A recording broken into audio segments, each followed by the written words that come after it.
Lions Rock Productions.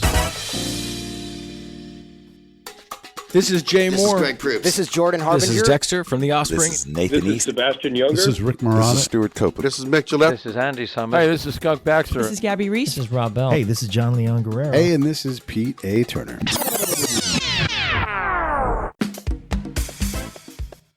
Yeah. What's up, man? Hey, man.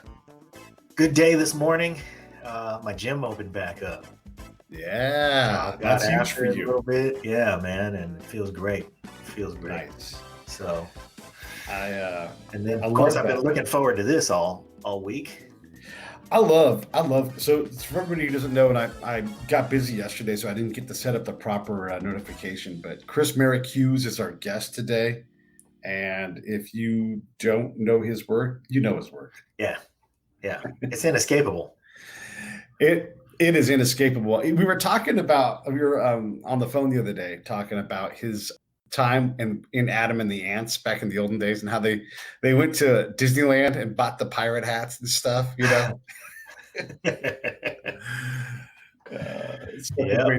guess for the audience, those guys bought some pirate hats there at Adam and the Ants, and they had sort of, I don't know, what would you call their look? They look like pirates. They look like pirates. Yeah.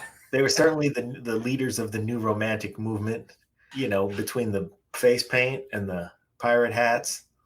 They were going for something. Colonial war uniforms and stuff. Yeah, right. And the puffy shirts. Epaulets. Yeah.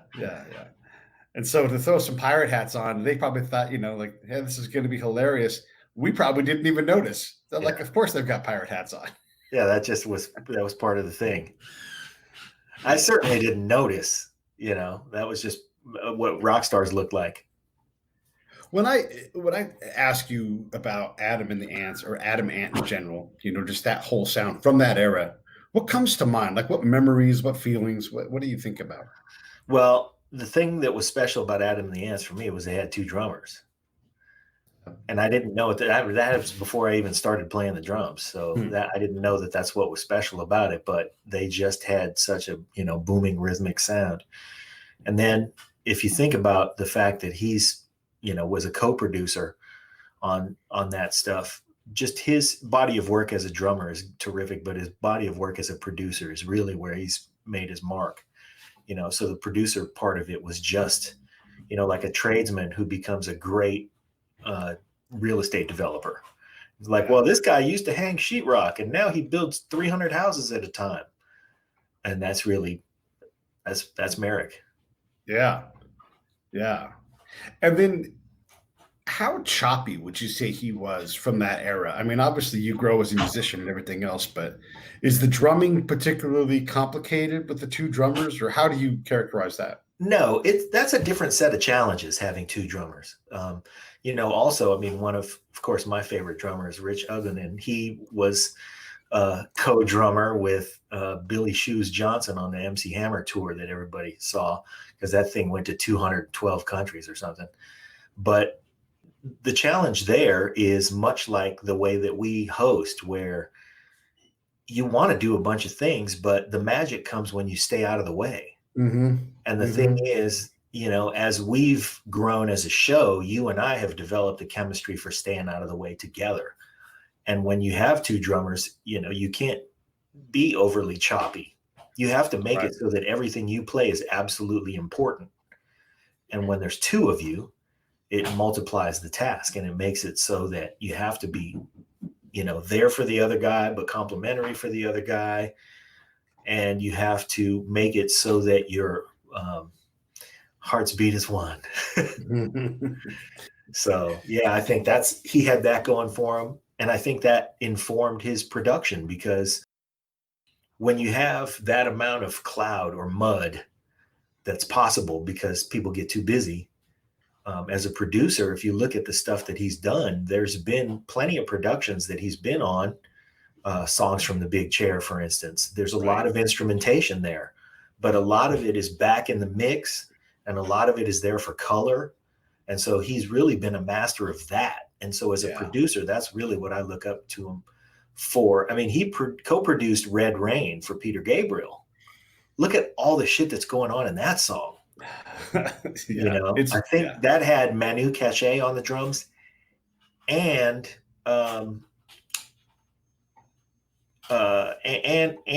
you know, when you have like world rhythmic stuff, and you know, and you have a straight rhythm laid down, he's doing stuff on the toms. Jerry Murata is playing the groove. So there's two drummers there too. Right. You know, wildly disparate drumming styles. And for him to have co-produced that, I think was informed by his ability to take a big pile of ingredients and make it not too busy, cut it down to the essence. So that's magic, man. I love his work for that. I just realized I've got an email from Carol. That's Chris's assistant, and he caught a cold. So yeah. But let's continue to have the conversation. Well, because hey, man, I go wax poetic about him for all kinds of time. I mean, and this is the thing. So this is what a lot of folks don't realize. One of the things I love about our show is that we get to bring these people in who've done incredible work. You know, so like I wanted to ask you to talk about. And every once in a while, one of them catches a cold. Yeah, when that happens, and look, Chris is great. He's going to come back. We're not worried about that. He's a pro. He's been on the show before. Yeah. Love him. How does drum corps differ from having, say, two drummers in a band? Because now you've got multiple drummers. And no, it informs that completely. I mean, because there's so much going on. Number one thing about a drum corps is that you create volume of sound with number of guys. So if you've got 10 snare drums, they're all playing the same part. You cannot afford to get messy. You know, you can't afford to get messy. You can't afford to get muddy. So you have to absolutely be 100% synchronized, not only synchronized, but synchronized in technique. So what happens is that you rehearse that so much that you spend an entire summer on tour with a drum corps, but you spend the whole winter and spring preparing for it. And you become, you know, again, your hearts have to beat synchronously. So you become stylistically the same. You start to make fun of each other because, you know, it's a bunch of dudes, a bunch of chicks too, but it's a bunch of dudes in the drum line, especially the snare drum line. You start to make fun of the guys in the ways that they play. And the caps there are so subtle, you know, like, oh, check out Kevin, the way his, you know, he likes to limp wrist his, you know, whatever. And, you start to pick each other apart that way, but then you also start to play like each other, and you have to. That's what the hours do. Is the physical similarity required too? Because you're performing, you know, a visual art as well. Like, do you have to we're all going to do it in this fashion? Yeah, for sure. Okay. And you have to account for height differences.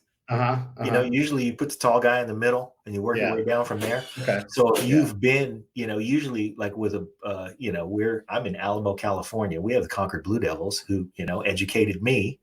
And the thing about that is that's at that level, whether it's, you know, there are several who are the perennial favorites, the Concord Blue Devils, the Santa Clara Vanguard, the Bergen County Cadets over in New Jersey. And what happens there is that's an all-star team. People relocate to participate in that activity. And when they do, it's a matter of, you know, like you're putting your life on hold for that year to go do that. And when you do that, sometimes you show up as the you know, that syndrome where the all-star shows up and says, hey, I've been the all-star. Well, guess what? They're not the center snare anymore.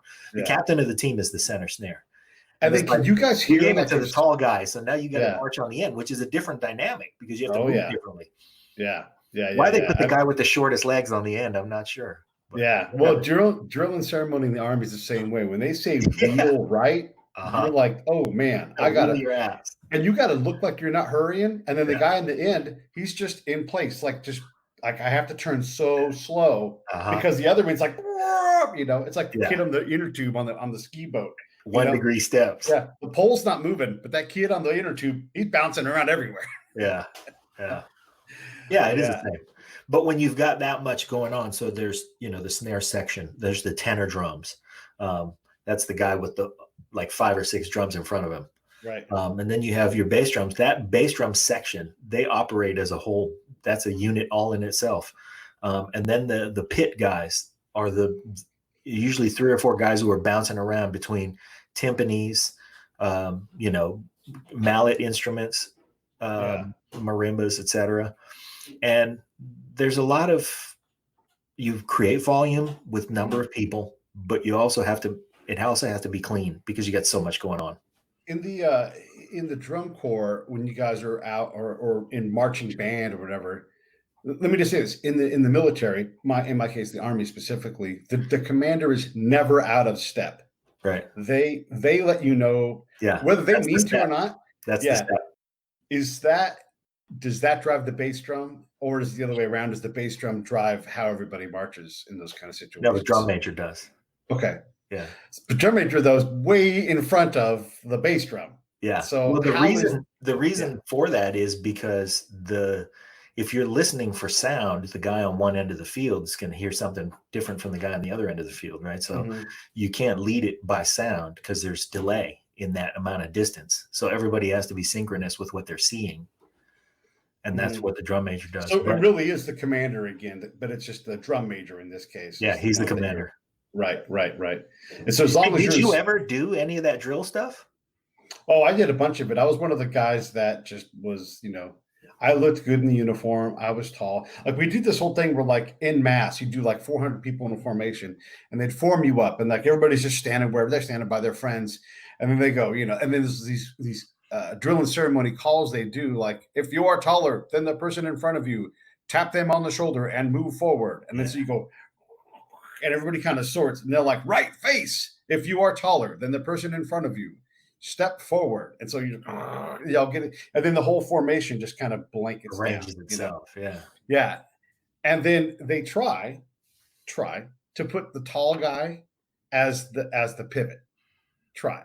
But then someone inevitably is like, on this one commando, like it's going to be the wrong direction, because you got to move around. You might have to make a left and a right turn. Yep. And you don't just go like when you in mass march like that, you do a wheel. And so you're trying to make things work out and look right and everything. But yeah, it's a little crazy. And again, the bass drum is nowhere near where you are. It's off in the corner somewhere. And they're just watching that commander. Boom, boom, boom, boom, boom, and then maybe there's horns, but it's all based off that commander who's marching.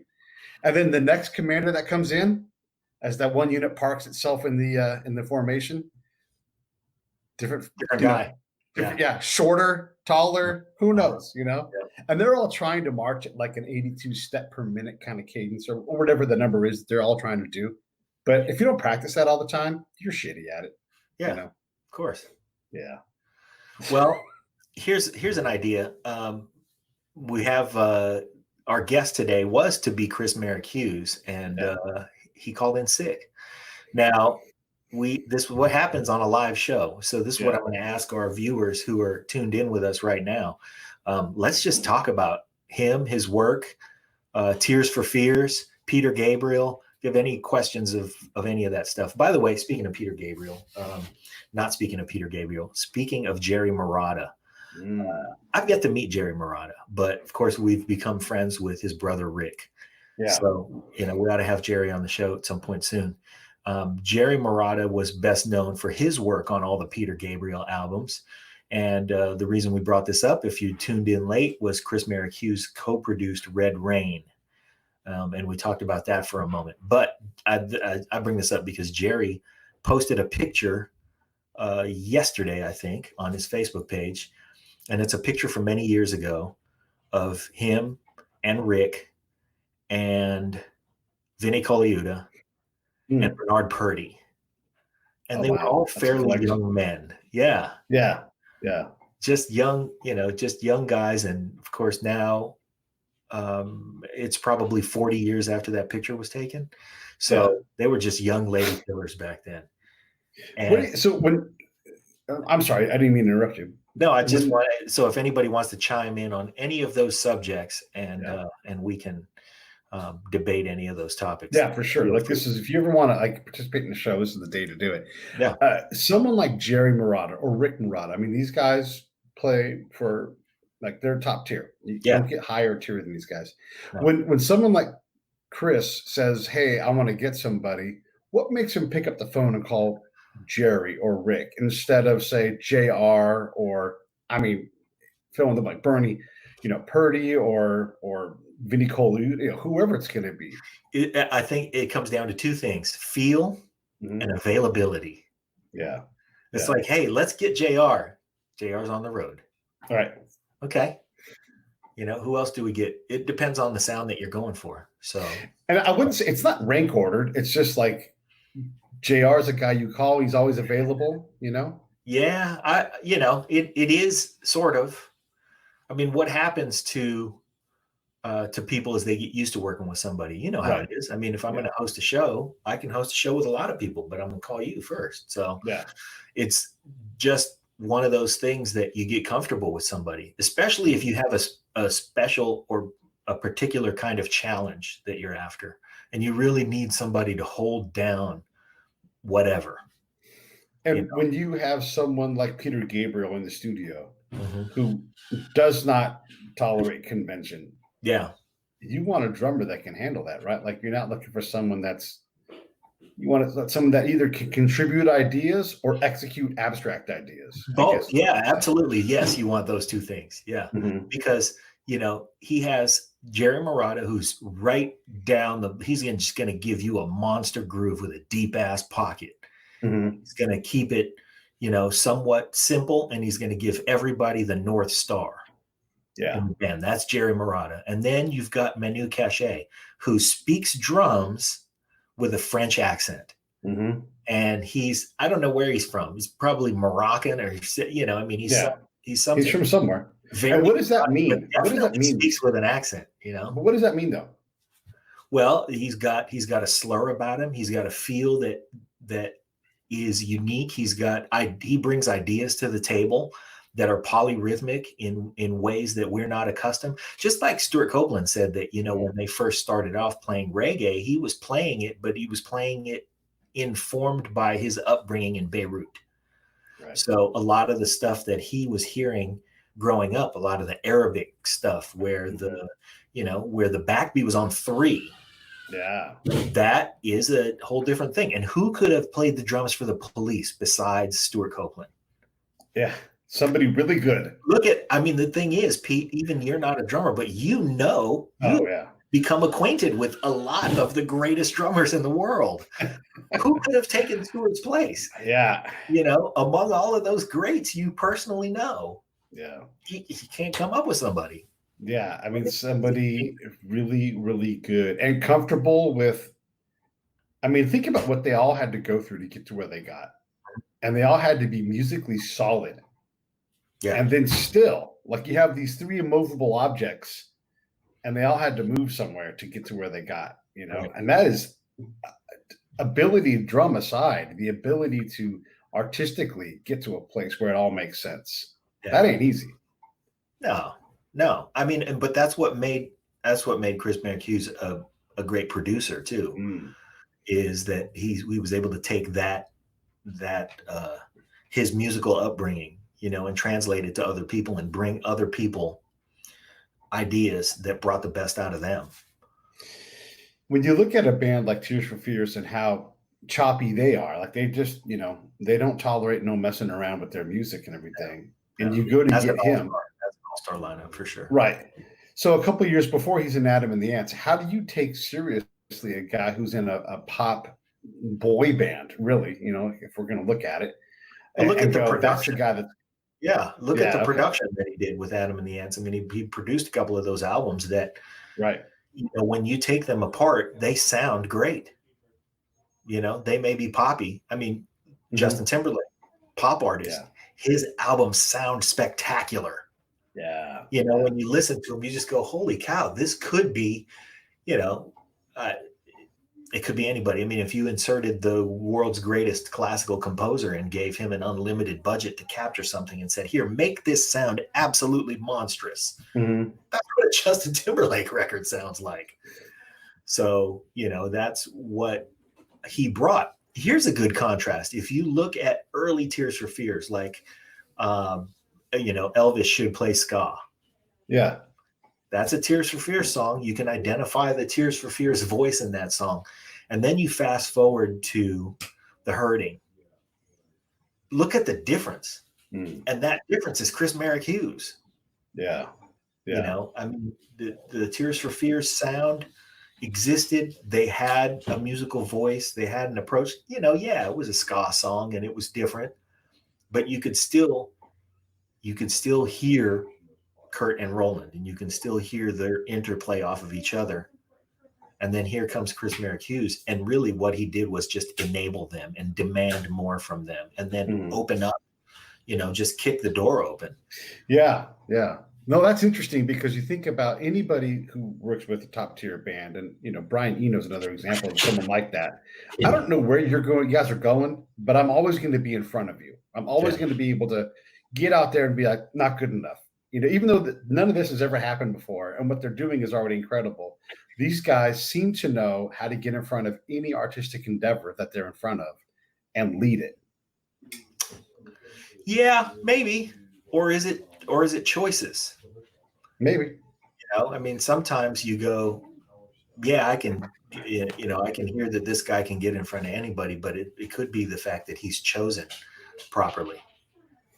He's chosen the guys that he really can get in front of or really can get behind. Right. Yeah. I mean, if you stuck, you know, Daniel Lanois with, I don't know, man, I don't want to pick somebody out who's not good. Yeah. But if you stuck him in front of somebody who's not good. But you can have, so you can have the wrong combination though. Like, you know, pick a band. I mean, Quincy Jones can. Anybody come up with a wrong combination? Yeah. Quincy Jones can produce anybody at any time. But if you get Quincy, you're getting what Quincy does. Yeah. And so, you know, there's like it is weird like that, right? Like you have to find the right producer, the producer who's able to get you. And like, here's an example where it didn't work. Rick Rubin and U2, it didn't work out. Yeah. They got in the studio, they spent a lot of money, they recorded a lot of stuff, and U2's like, it just ain't working out. Yeah. Or maybe Rick said that, or maybe they agreed to say, I don't know how that went down. But that music ain't going to see the light of day until they're dead, and they're like, oh yeah, the Rick Rubin files, and it'll be not good enough, you know? Yeah. Because they decided. Maybe it'll age differently, and maybe it'll be pretty good then. But whatever it was, whatever reason, they weren't feeling it today. Yeah. I mean, the thing about Quincy Jones, yeah, you do get what Quincy delivers, but Quincy had thought about doing a pop record for a while. And then when he went, you know, it's time, I'm going to do one. Mm-hmm. I'm going to go get Michael Jackson. Yeah. He didn't just grab anybody, you know what I mean? Like, you know who needs to do a record by himself? Yeah. And you know who's the guy to do it? And then Michael Jackson, from his side, he was like, you know, I've been making these records with my brothers all this time. It's time I ventured out on my own, and it's scary. And so, hey, if you're going to be scared to venture musically, well, what better guide can you get? Yeah. Than Quincy Jones. Interesting you bring that up because, what is it, Wednesday this week? We have Chad Wright. Yeah. On the show at 5:00. So yeah, man, take your dinner break and come check us out with Chad Wright. He's been the touring drummer with the Jacksons for a while. Yeah. And you know, the thing is, once you get into that Jackson clan, musically speaking, they'll keep you busy. You know, they're all doing something. At some point, they're all recording. This is the funny thing. Like, you know, the Jacksons in general, they leave your consciousness like they're not part of the zeitgeist. But really, they are. They're just out working all the time. You know, sort of like the Escovedos. Like, you think about Sheila, and maybe she's up on, you know, on the internet doing something here and there. But they work nonstop. Those guys. Always working. Except for Juan, he's always eating hot dogs. Yeah, you're right about the Escovedos and the Jacksons. Here, and I've said this before about the Jacksons. If you took Marlon, you know, out of the Jacksons, he'd be the star of whatever fucking band you put him in. Right. You know, if Marlon Jackson was suddenly in, I don't know, Kool and the Gang. Yeah. You'd be like, all right, Marlon, let's check you out. Marlon and the Gang. Yeah. Never mind that Cool. Yeah, it's just one of those things where that whole band is, everybody in it is so good, but there was only one Michael. What would you say is I saw a clip recently of Uh-huh. Jermaine Jackson on the Arsenio Hall show. And you guys go look this up. It's Jermaine Jackson on the Arsenio Hall show, and they play Let's Get Serious.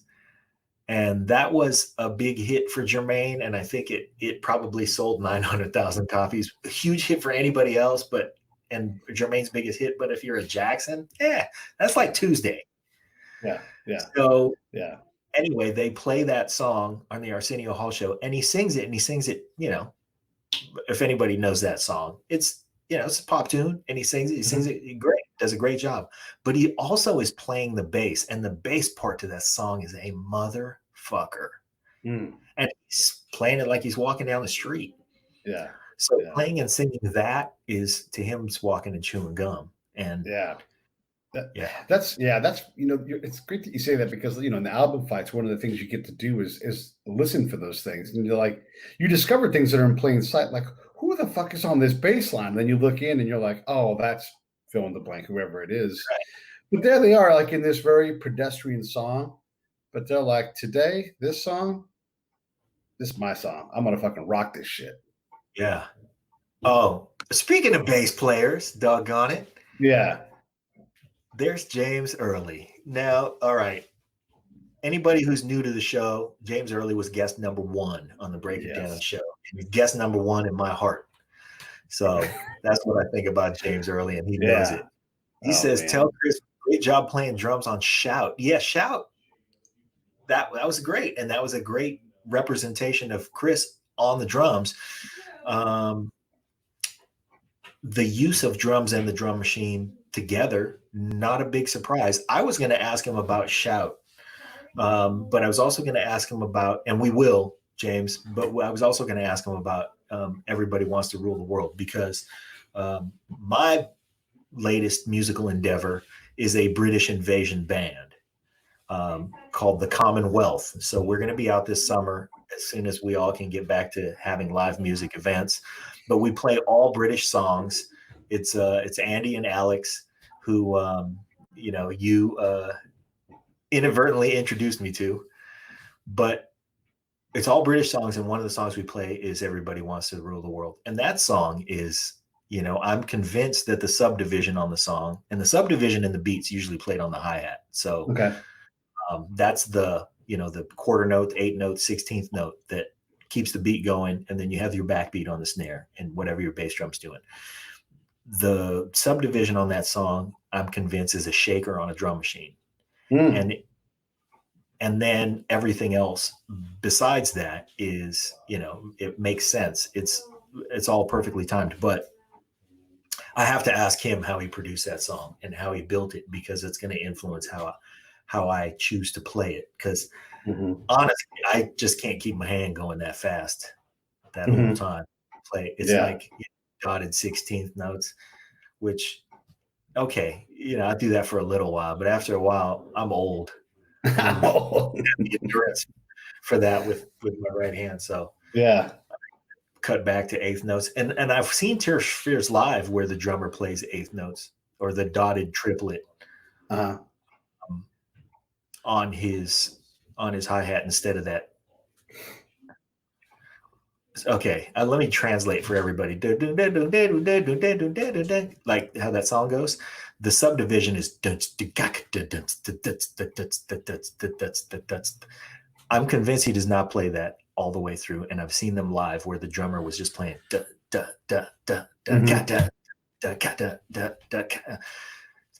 to take it easy. There's probably a drum machine underneath that. So thank you, James, for your input on that. That's a tough song. 6/8 time. Why is 6/8 time not 3/4 time? Because it's based on 8th notes, not quarter notes. Okay. Yeah. Nice. That's the only reason. Because it is divisible by 3 and of course divisible by 8, but it's based on 8th notes. Okay. This is funny. And anybody out there, if you see James Early playing any place, go watch that performance. Absolutely. James Early is a monster on the bass, and he's subtle. He's a subtle monster. He's like Frankenstein in that scene in the movie where he gives the girl the flower at the lake. Yeah. He crush, but he's going to hold back. Yeah, James says it was a drum machine in the studio. Yes, in the studio, they actually played a song called, it was a, oh, doggone it, what was the name of that song? I think it's in our set, too. I should just Waterfront. send James a link. And James, I'm going to send you a link and come join us. I'm going to send it to you now in Facebook. James. So Anyway, the song's called Waterfront. It's a song by who sang Hey, hey, hey, hey. Don't You Forget About Me. Who sang Don't You Forget About Me? I'm busy trying to get James on the thing here. You get James on the thing. I'll figure this out. Anyway, the song's called Waterfront. And they played that in the studio. And Simple Minds. And that was the basis for the drum machine part in Everybody Wants to Rule the World. We'll try to get James in the studio here because we should just have this conversation with him. Yeah, I don't know if you saw the other day. This is not 100% on topic, but someone put up a picture of how they were too legit to quit, and he's like, "That's my shit." Right, and it is. Like when we had Gabby Reese with that wonderful picture of her with the dumbbells upside down in a bikini underwater, and I'm like, everybody needs a moment like that. James gets to say, "That's my shit," about too legit to quit. Hey. Yep. It's incredible. Yeah. It's so cool. I wanted to ask you another question about Tears for Fears and Chris Merrick Hughes being their producer. When is enough? When like those guys are like, okay, we've done that. You've helped us grow to this point. Evidently halfway through Seeds of Love was when enough would and I think it was an amicable split too. I don't know. Yeah, I'm sure they all must see it coming, Yeah. So you know what I'm excited for? This is again. Did you think that musically was a departure? Seeds of Love, how they I think Brian's is that a Barry sax in there? Birder. Or is that keyboard? That's keyboard probably. That's a good question. I have to go back and listen to that. I have to go back and listen to that. Is it a departure? I don't know. I mean, I think it's in that phase where they had to figure out what the next songs were going to be, and you have the ability to have a hit. I don't know. I don't like that song. That's what I'm going to say about that song. Yeah, it's fine. I'm not mad at it. I'm not going to turn it off. But when you hear a band turn a corner and you're like, catchy. But they did. They turned a corner. Yeah. I liked it. Not my favorite. Right. That's kind of what I'm saying. Yeah, it's good. Mm-hmm. It's still better than most. Maybe if they were saying something different, maybe lyrically that song let me down or something. Okay. I mean, sowing the seeds of love is a nice idea, but it's just like, hey, baby, fuck, yay, party. It's just like at some point you have to say something different, and maybe it just wasn't different enough for me. By the way, I have never written a song at all, and I would probably write a hey, baby, fuck, hot chick pants kind of song. So let's just understand that. I've got no business. Yeah. The movements in that song I really like. I really like the way that it moves.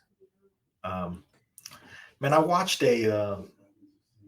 watched and listened to somebody on an SSL console remixing Long Train Running by the Doobie Brothers. Oh, wow. Okay. That was fun to watch. So if you guys are bouncing around on YouTube later and you want to see something interesting and you're into that kind of thing. Hey, this is Pete A. Turner from Lions Rock Productions. We create podcasts around here, and if you, your brand, or your company want to figure out how to do a podcast, just talk to me. I'll give you the advice on the right gear, the best plan, and show you how to take a podcast that makes sense for you, that's sustainable, that's scalable, and fun. Hit me up at pete@breakitdownshow.com. Let me help. I want to hear about it. Long Train Running by the Doobie Brothers. Oh, wow. Okay. That was fun to watch. So if you guys are bouncing around on YouTube later and you want to see something interesting and you're into that kind of thing, just go to YouTube and search Long Train Running SSL mix or something. Yeah. Yeah. That's fun. And it's not the only video in there. I think they do a bunch of other things. They do some Fleetwood Mac and stuff. And what happens is you figure out that there are parts of the song that are buried way in the mix that you never realized were there. And then he does things like EQ the cowbell. And you go, oh, that changes the complexion entirely. So those are the fun things to hear. It's neat when you really are working hard to listen to something and you're trying to find some element of the song, like when the bass line just almost disappears for some reason, and you're just like, you can hear it, but you got to work super. First off, my ears are all blown up, but second of all, like when it really is, it's taken down in the mix and it's just barely there, and they bring it. I love that kind of discovery when you find something that's very unique about a song where, we're just going to bring this in now we're going to take it out. Those choices fascinating. That's why I love Prince songs, because you find things in, especially when, I don't smoke much weed anymore, but back when I was a much younger man and used to imbibe a lot more frequently, I used to love to do that and listen to Prince songs, because then you'd hear that, what is that? Is that a wind chime? And you just hear things buried in the mix when your ears were tuned up differently. And that's fun stuff. That's fun. Okay, so I have a musical story that I like to tell, and VJ just reminded me of it because it's about our friend Jared. I gave Jared a ride home on the very last day of high school. Nice. Okay. And I was rolling. My dad had this 78 Caprice Classic that, he had moved on, and that was a spare car. So I was driving that. And what happened to be in the tape deck of that car at the time was Parade, which was the Prince album that had Kiss on it. And Jared was in the car, and I was giving him a ride home. And then for some reason, by complete coincidence, fast forward 2 summers later, and we ran into each other at Bud's Burgers when there used to be a Bud's Burgers on Springs Road. And, we're getting caught up. And I said, well, what are you doing? And he was like, oh, I'm just going to go, we were just farting around in the summer. He was like, I'm going to go down to the basketball court somewhere and play basketball. Oh, okay. I'm going that way. I'll take you over there. And he gets in the car, and by complete coincidence, the same tape is in the car. It was back when there were tape. The same tape in the car. And he gets in, and I start the car, and he says, well, you've been listening to this. It's the last time I saw you. Yep. I've been saving for a new album. How about James here with the Prince and the bassline story from When Doves Cry? Yeah. I think the story was that he did have a bass line written for it, but he had a tape in the car when he picked, I think he picked Matt Fink up from the airport, and he had a tape in the car, and it was of the mix without the bass line. And he heard it and loved it and said, man, there's no bass line. He goes, I like it like that. I think I'm going to leave it out. So who followed suit with that? Like, did anybody have the guts to do the same thing? And was there like a whole bunch of bassless songs over the next couple of years where folks were like, no. There were probably a whole bunch of attempts. They need to put Bud's Burgers back on Springs. That's true. Yeah, it's an interesting choice. And that's one of the things that makes, in terms of album fights, it's one of the things that makes Purple Rain such a fantastic album. Like 9 songs, and it's not a perfect in terms of all 9 songs blow you away, but yeah, you got a deal. One of my favorite Prince albums. Which one? Purple Rain. It's not, right? Yeah. But when you put it head to head against another album, 9 songs. It's got punches for sure. Boy. Yeah. And you have things like choices like When Doves Cry later in the album where you're like, that's going to be hard to beat, Yeah.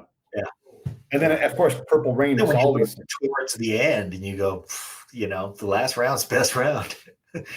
So I hope somebody has a powerhouse for him. Why is Purple Rain such a great song? I don't know.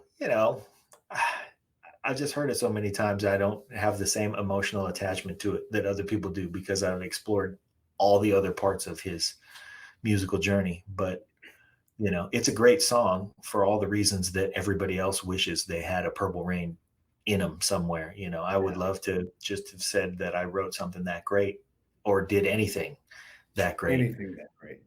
Because of just what it is. There's an intro that pulls you in. It's slow, it's sultry, and it's simple. And then it pulls you into, and the constant build. One of the things that he was masterful at was and James will definitely relate to this as a, see, I was going to get all technical, and then VJ said it's the emotion in the song, and he's right. Yeah. I could say all the other things, as a craftsman, he built a great song, but all of that doesn't matter. It's the emotion. You know what I'm going to say, because this is what makes this song like so great. There are so many areas, like the emotion, the Prince-ness of it, the message in it, but also when he plays at the Super Bowl and it's pouring fucking rain and the producers are losing their minds wondering how he's going to do this. And he's like, can you make it rain harder? Can you make it rain harder? Yes, we can. Yeah. Matter of fact, never mind the game. Let's get Prince out Isn't there. Isn't this Miami? Can you bring in a hurricane? Yeah. There's a thing about it that, he was able to capture those emotions and he was able to wring them out. And that's what made him great. And the funny thing was, as a producer of other artists, he never did that great a job as a producer of other artists. And I think it was because he always had a singular vision and was able to execute it in ways that other people couldn't, just didn't have anybody who he could command the same way he could command himself. So he does have some songs out there though that Yeah, I mean, I'm not saying he wasn't, it wasn't good at. I mean, let's face it, he was much better than most. Oh yeah. But he wasn't a Quincy Jones level producer for other people. Yeah, and his best work for himself. Yeah, a lot of the works, like with the lady acts that he had, Do you remember that Taja Seville album? You don't? No. Exactly. But there's a lot of he sold vapidness and sexiness, which is good, but it's not long lasting. No one's screaming for a Sheena Easton to go out on the road and play pavilions. And it's not because of Prince. It's just, and he just kept doing that, as opposed to, I mean, he did a lot. I'm not in any way bashing Prince, but maybe that's just, I know how to make this popular. Let's get you broke out so you can do something. And maybe that was the main goal, let's just do this so people love it and buy your album. I don't know. Yeah. And hey, who can argue? Yeah. What, I don't know what Purple Rain's about either. I like it though. What is your favorite Prince album? Oh man, I really like the Rainbow Children a lot. Mm-hmm. It's a lot more collaborative. I really like Diamonds and Pearls a lot. I like the funny thing was I like that album for the other performances on it. I mean, because other people being able to work on a Prince composition, like Rosie Gaines, masterful work on that record. Levi was great on that record. There were a lot of great songs on that record, and it was, I think, he was at the height of his powers as a producer when it came to polish, when it came to that make it sonically a masterpiece. That kind of thing that we talked about with the Justin Timberlake records. That's when he was at the height of his powers. Yeah. So I was just reflecting on that great video of him playing the Super Bowl halftime show. And he asked the best, as a performer, as someone who asks questions for a living, you compare what they do on stage and everything, how he hosts his show. And he asked the best loaded, closed question ever. Can I play this guitar? yeah. During Purple Rain. Right. Yes. When this is what we're waiting for. Yeah. No, of course it's yes. Yeah. He just had the ability to get everybody to go in one direction, which goddamn, we need some of that right now. I had a friend, my friend Bill is a connoisseur of blues music. And we had a Facebook post on the Mount Rushmore of guitar players. And of course, Jimmy Page and Eddie Van Halen, blah, blah, blah. But I asked the question, and a lot of people said And yeah, I started it off with my Mount Rushmore, which of course included Prince. Yeah. And then a lot of people had varying, some people went the Clapton route. Some people went the B.B. King route. Some people went the Jimi Hendrix route. But the common denominator among all of them was like, oh, I'm going with Jimi Hendrix, Ernie Isley, Prince. And somebody else would say Johnny Guitar Watson, Prince, and then somebody else would say Eric Clapton, Prince. And then he was like, what is with all the Prince? Am I missing something? And we were like, yes, motherfucker. Yeah, you're missing something. And then people started sending links. And one of the links was if you go on YouTube and search the words world's greatest guitar solo, what you come up with is the induction of George Harrison, I think, into the Rock and Roll Hall of Fame. Yep. And that performance of While My Guitar Gently Weeps. I don't think it was an induction. I think it was a tribute to him because it was right after he passed. Yeah, that's exactly right. Yeah. So it's like Jeff Lynne. Tom Petty's running the band. Tom Petty's running the band. And then and George Harrison's son, who's also an amazing guitar player. Yeah. And then they bring Prince on just to play the solo, and he comes in and just burns the house down, and all the other guitar players on stage just stand back. I still don't know where his guitar went because he goes like this and throws it in the air, and I'm like, it's like magic, it's gone. His roadie was standing in the rafters, and that's not a pass you don't catch. And you see those guys communicate. You see Tom and Prince paying attention because he's like, we're just going to clear this out. However long Prince wants to melt everybody's faces, like Brian's saying. Yeah, he gets to do it, and he did. And that's the first off, they're not going to screw it up, but that's the respect he gets. They know Prince gets all the space he wants. James chimes in with "Dirty Mind." And Prince, which was his eponymous album, was his second. His first album was called For You, and it was very Warner Brothers. And they gave him a big budget, and they flew him out, and he holed up at the record plant out here in Sausalito, and he lived there for a month. And while he lived there, he recorded the album by himself. And he did all of that with all of that budget. And then they said, well, we have a multi-album deal and you still have to deliver the rest of those albums, and you wore out this budget, man. So you better go. You got to deliver, like, your next two albums have to be awesome and they have to be cheap. So what are you going to do about it? So he went back to Minneapolis and he recorded Prince and Dirty Mind, one after the other. And then, and did those kind of on the cheap, but those were both better than the first one. And the first one, by the way, he recorded at age 19 alone. Yeah. With a budget from Warner Brothers. Yeah. So that's a whole different story. But then when they told him, you're going to have to do it better and you're going to have to do it cheaper, he went, all right, I'm going home. I'm going back in my basement. And then let me just churn out these two albums that will kill. And they were both there was so much variety on both of those records because he was sort of untethered and not thinking about budget and just being creative. And, Prince, the album was a good album. Dirty Mind, though, man, that's when he really was, to me, had figured it out and was, of course, punching way above his weight because there was so much variety on that and so many good tunes and just good, like, rock and roll Telecaster, no effects pedals. Let me just play this guitar. And so when people think about Prince's guitar playing, I say go back to Dirty Mind and listen to songs like When You Were Mine and just listen to him just be a guitar player. Yeah. Yeah. Just listen to him be a rhythm guitar player with a bare bones naked Telecaster in his hand. And he does that. And then he writes songs with, like, Sister. What the hell was that? Mm-hmm.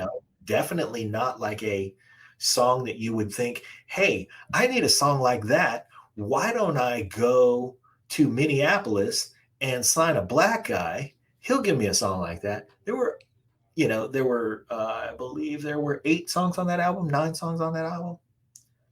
You didn't see some of those songs coming. Uptown was on that album. That was a little more mainstream, but that was also great. Party Up, also great. I mean, that was a classic. Thank you, James. I'll be listening to that on the way home today. When you think about the Mount Rushmore of guitar players, like, you have to think about, like, what it means. So again, I'm going to change the quote on the screen for a little while. Is this Damian producing the show, or is that you? No, it's me. I'm pushing the buttons. So leave that on there for a while because that's such a great quote. I saw Eric Clapton say that. I saw that. And there's a couple of guys that people have said that about, where they all recognize there's a specific person who they're like, I'm great, but that person, right. And I don't know what it is. And that's sort of like it's this whole Rushmore question. Like, if you're going to put 4 guitarists up there, I don't have room for both Jimi Hendrix and Stevie Ray Vaughan. I know they're not in any way the same, but they're too same for me. Like, I can't differentiate those guys. I've got to, like, I want something different, like BB or someone like that who does something totally different with the guitar, Yeah. And they see you want to put a band of guitarists up there. Yeah. Like, don't just give me like Eddie Van Halen with like a zillion notes and lots of Bach and all that kind of. That's great. Don't give me another guy like that though. Don't give me another person who's the same thing. You want to put Brian May in there? Great. That's fantastic. But I only need so many triumphant guitar solos. I need something else from my greatness. But that's my mountain. How do you define it? I don't know. I think I just go for biggest impact to me. Mm-hmm. That's where I go. But and then in that regard, I think that there would be room for 2 guys. But then you might look at my lineup and go, well, those 3 guys are exactly the same. Yeah. There's a lot of, like I would put Larry Carlton on there. Uh-huh. And then I would put, you know what? Next week we have Elliot Randall. Speaking of world's greatest guitar players, I don't know. This week. That's this week, right? That's Friday, right? Friday. We got all kinds of great musicians. Tomorrow is Brian Dunn. Yeah, man.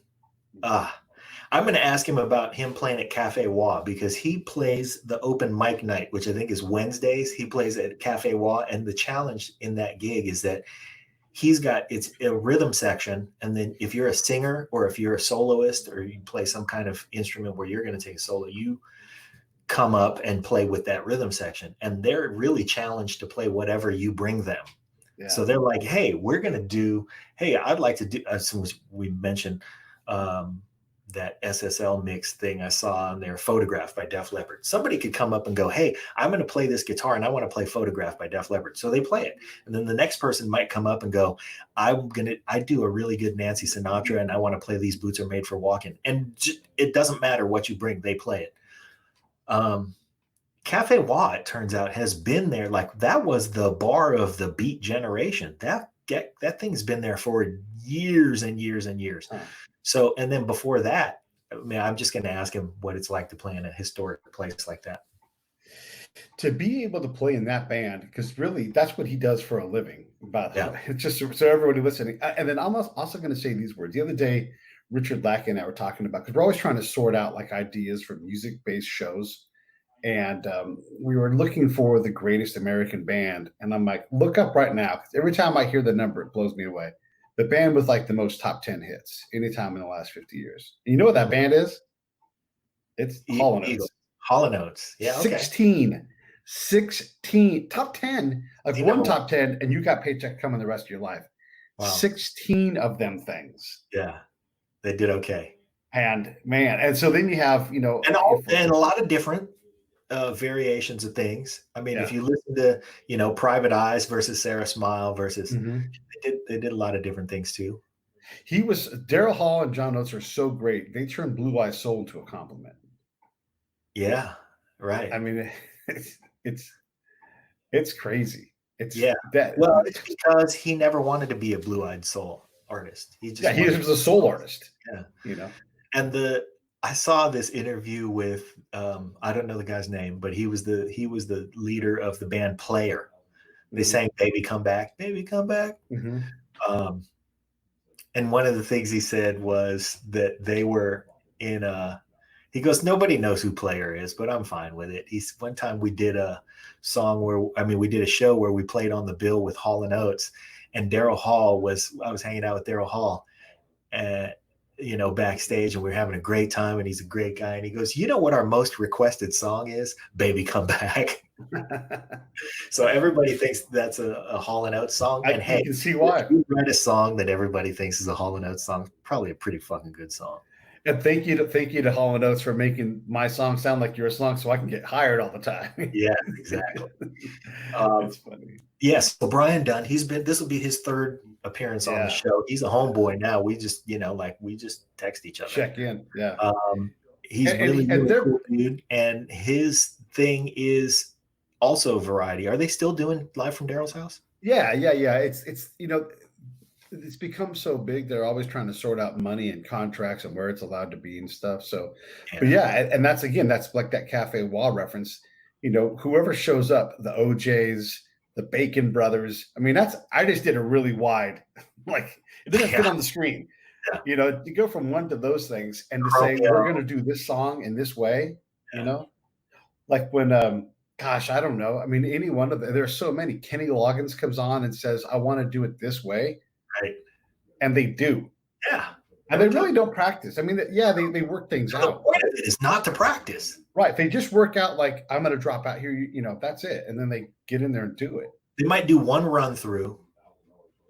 Yeah. And then they tape. And that's how it goes.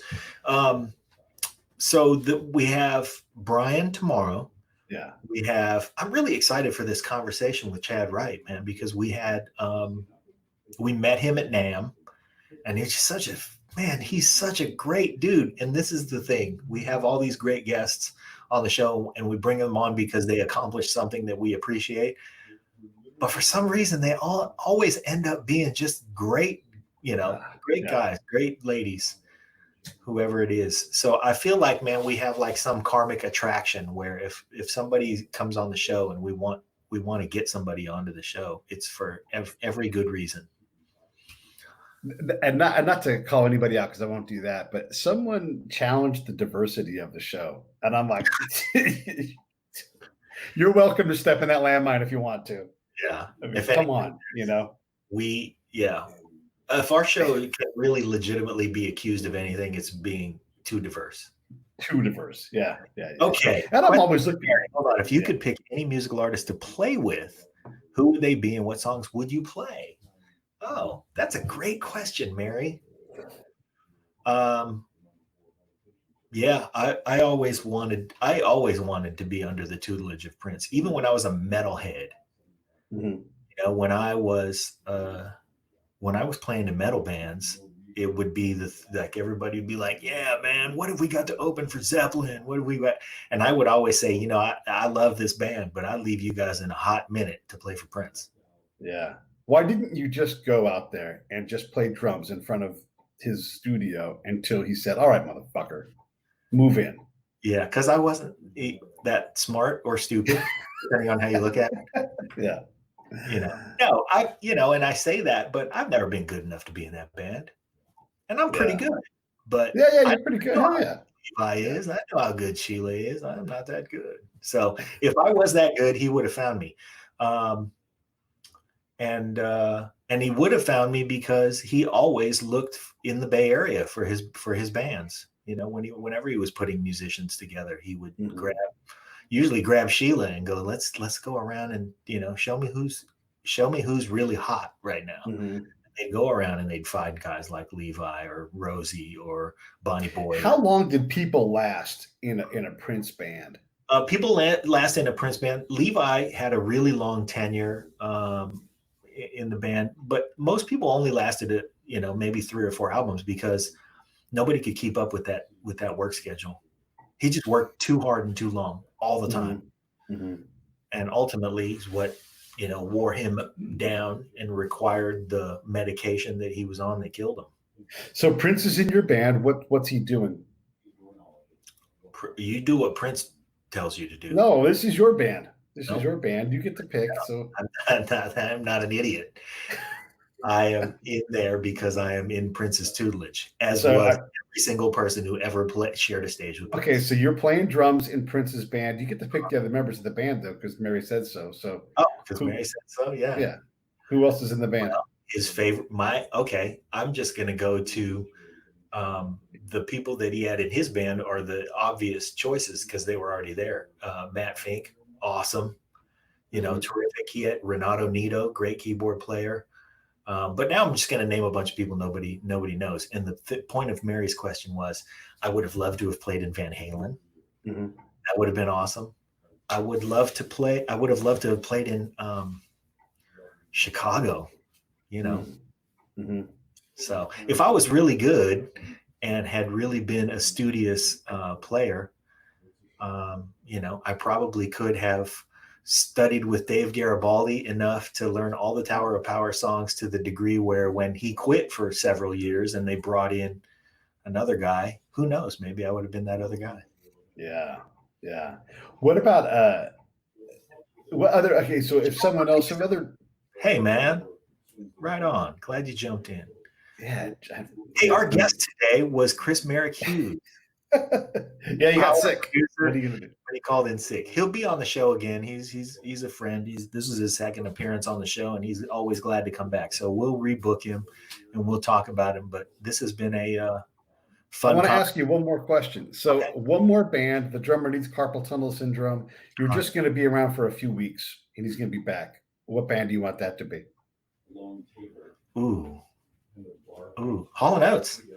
Okay. Hall & Oates. All right. And God bless, Brian. We don't want you to get hurt. We want to. Yeah, no.